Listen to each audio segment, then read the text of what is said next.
Hmm? Yang mengkompilasikan ini.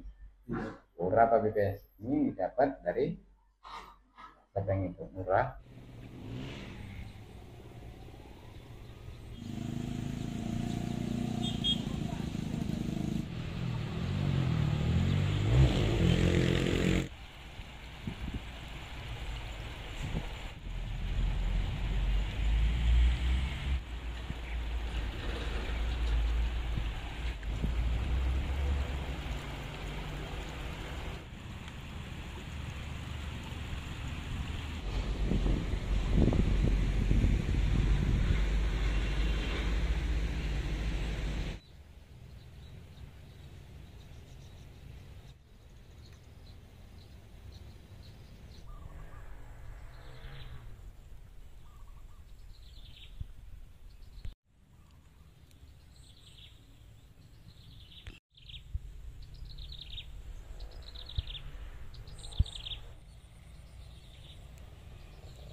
Akibat adanya beberapa bendungan yang terjadi kendala dan rusak berat di Kabupaten Batubara sangat mempengaruhi luas tanam padi kita di Kabupaten Batubara sangat signifikan.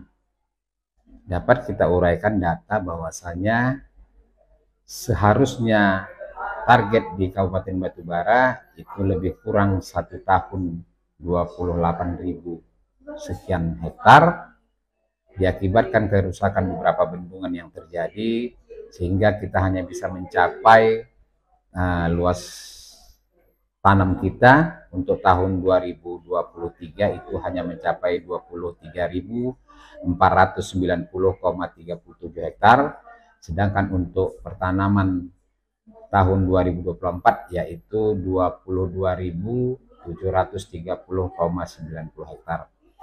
Di antara perbandingan tahun 2023 dan 2024 sudah ada perbandingan lebih kurang 700 hektar, disebabkan di saat tahun 2004 kita mengalami juga di lain daripada kerusakan bendungan juga mengalami kekeringan, sehingga dari jumlah ini sudah ada perbedaan data 700 sekian hektar. Jadi kita berharap kepada pemerintah yang menangani irigasi itu, karena kerusakan bendungan yang ada di Kabupaten Batubara itu tidak wewenang daripada Kabupaten Batubara. Itu wewenang dari tingkat provinsi dan tingkat kementerian. Jelajahi cara baru mendapatkan informasi. Download Metro TV Extend sekarang.